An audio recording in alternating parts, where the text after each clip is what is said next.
Hey everyone, Fusion 360 Evangelist Taylor Stein here, and in this video we're going to be looking at the surfacing tools inside of Fusion 360 and seeing how we can use them to create this bottle design. So let's get started. For this design, I'll be using a reference image, in this case a hand sketch, to really kick things off. Under the Insert drop-down menu, I'll choose Attach Canvas, and select a plane to place my image on. Next, I'll choose the image, and you'll see that Fusion 360 brings it in. I'll scale it up so that I can see what's going on, and I can drop the opacity a little bit. Next, I want to make sure that the box for display through is checked. This way, if I have any solid geometry in front of the canvas, I can always see it through anything that might be in its way. I'll hit OK, and now we can see that we have our sketch. What I want to do is calibrate this so that I know it's the right size. To do this, I'll right-click on my canvas in the browser and choose Calibrate. I can select 2 points on my image and enter a value. Let's say I want the height of this bottle to be around 200 millimeters. I'll select these 2 points and type in 200, and my image is now scaled up. The last thing I want to do is position the bottle on the origin properly. I'll show my origin and you'll see that it's right in the middle. To move it up, I can right-click on my canvas, choose Edit Canvas, and let's move it so that the bottom is on my bottom plane. That looks about right, and I'll move it over just a little bit that way. Next, I'll use the Sculpt tools to really create a freeform surface that captures the design intent. I'll choose the Create Form feature and create a cylinder. I'll create it on this bottom plane, center it on the origin, and sketch out its diameter. Next, I can look at it from the side, make it roughly the right height. Let's increase the diameter a little bit. Next, I can change the amount of faces that I have going around the diameter. Let's drop that down to about 6.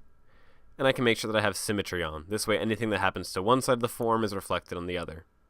That looks good to me, so I'll go ahead and hit OK. Next, what I can do is select these edge loops and move them until they're roughly in place. I don't have to match my sketch perfectly, but I'm going to use it as a starting point. I can choose Edit Form and use any of these manipulators that I like until I have the form the way that I want it. I'll go ahead and use the Rotate manipulator to add an angle to this. I'm going to go ahead and angle these as well. I'm going to work my way around the model, really trying to scale up these edge loops, really matching up to the sketch I have behind it. I'll go ahead and grab this bottom loop out here, scale it up. You can see my sketch wasn't exactly perfect, so I'm going to move it until it's flat on the bottom. Let's go ahead and select these 2 edges over here. I can move those in a little bit. Let's go ahead and do that to all these over here. What I'm going to do next is, once I have the surface already done, I'm going to add the small details in the patch workspace. So what I'm really doing is just making sure that I have the geometry looking roughly the way that I want it here. If I hide my canvas, I can see the form there, and that looks good to me, so I'll hit OK. Next, to finish sculpting for now, I'll choose Finish Form, and you'll see that we're back in the model workspace with a patch body. I can tell because it's colored silver and orange here.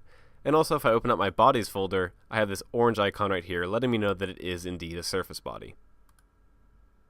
Next, I'll enter the patch workspace by choosing Model and selecting Patch, and you'll see that I have tools here for creating surfaces. I'll start by creating a sketch to add some of the finer details that we need. I'll show my canvas and create a sketch on this plane right here. Now I want to have a few curves up here that represent this minor split up here, as well as some curves down here. To do this, I'll use the Spline tool. Under Sketch, I'll choose Spline, and I'm going to draw a 2-point spline right here, and a 3-point spline right here. I'll hit Escape to stop drawing more splines, and what I can do now is adjust the tangent handles until I get this curve looking just the way I want it. I'm going to draw this spline until it really matches the top of this shaded region right there. I can move the control points around, I can move the handles as well. That looks good to me. And I'll do the same for this bottom spline over here. I want to make sure that I have as few control points as possible so that I'm guaranteed a smooth curve all the way throughout. I don't want to draw this curve with 10 control points, as things are going to get really out of control and it's not going to look the way that I want. That looks good to me. So let's go ahead and draw one more spline down here. I can right click and go to the 12 o'clock position and draw one more spline down here. Hit Escape and move these handles around until I get it looking just the way I want.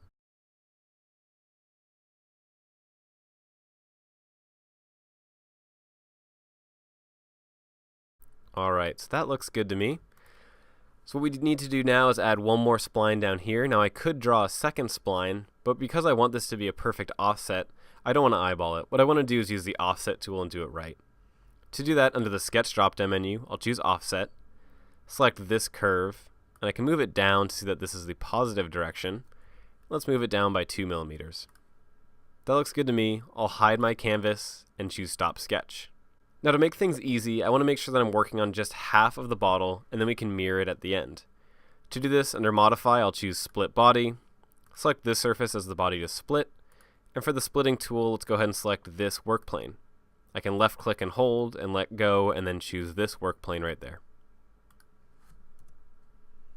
I can go ahead and hide this back surface. I don't really need it for now.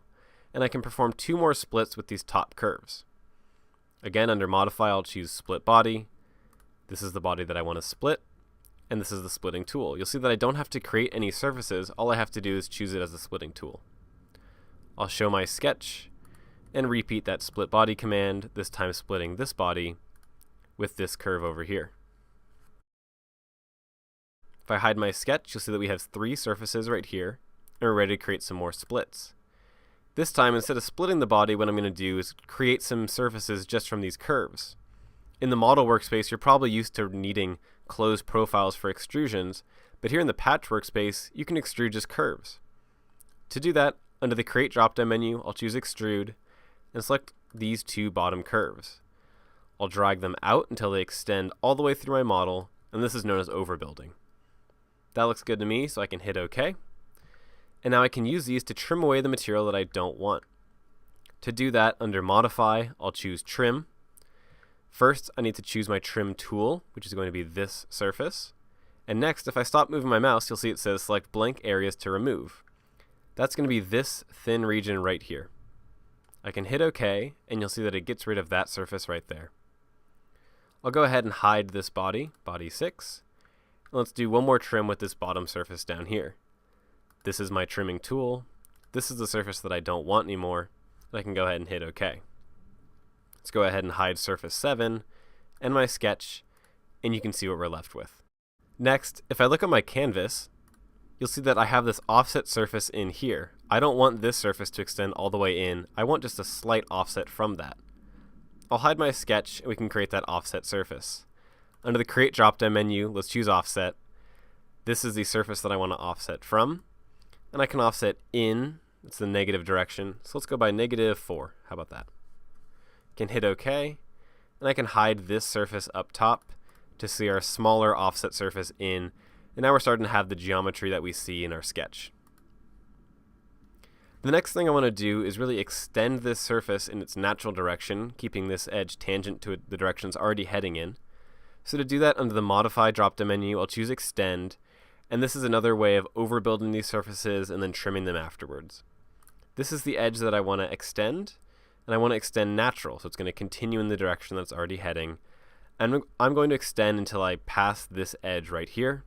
20 looks good to me, so I'll type in 20 and hit enter, and now we've overbuilt that surface. The next thing we're going to do is sweep a profile around here to add an intersecting surface, and then we can trim them out. To do that, I'll choose create sketch, and let's sketch on this plane back here. I'm going to go ahead and hide this body, and I'm going to project in the intersection of these points. Under the sketch drop-down menu, I'll choose project/include and intersect, and let's project in these 3 points right here.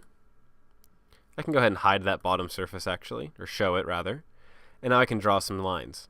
With the line tool, I want to make sure that it's anchored on this point right here. I'm going to draw it until it goes in like that. I'm going to now sweep this around, but first I'm going to draw one more curve over here. In this point, I'll choose a 3-point arc. So arc, 3-point arc. And for the slight groove, I'll start it on this point, have it end on this point, and just draw on this arc over here. I don't want to extend it so much that it cuts through the existing geometry, so I'm going to add a small arc, something like this, something with a large radius. That looks good to me, so I'll choose Stop Sketch, and we're ready to perform our sweeps. Under the Create menu, I can choose Sweep. I'll deselect these, and I want to perform a single path sweep. So the profile is just this line right here, and the path is this edge right here. I don't want the entire loop, so I can uncheck chain selection and just select this edge right there. So you'll see that it sweeps this line all the way around this path, keeping it perpendicular the entire time. That looks good to me, so I'll hit OK. I'll show my sketch one more time, and now we can perform one more sweep, this time using 2 rails instead of just 1. Under Create, let's choose Sweep. I'll change it from single path to path and guide rail. For the profile, I'll select this arc. For the path, I'll choose this edge, and for the guide rail, I'll choose this edge over here. It doesn't really matter which one is the path and which one is the guide rail in this case, being that they're all the same distance from the line. If they were different, it would matter, but in this case, it doesn't really matter. I'll hit OK, and there you see we create that surface. Go to my home view, and everything looks nice from this side. If I rotate around, you'll see that we have some trimming to do over here. To trim this up, I'll go ahead and choose Trim from Modify. I'll select, how about this surface as my trimming tool, and this as the surface that I want to get rid of. So I'll choose that. And I'll perform one more trim over here, this time with this surface as my trimming tool, and this as the excess surface that I want to get rid of. So now you can see I have all the surfaces correctly in the position that I want them. All that's left is to mirror all of these across, cap the top and bottom, and then stitch it together so that we have a solid model so that we can 3D print this out. Let's go ahead and do that. To mirror them, under the Create drop-down menu, I'll choose Mirror.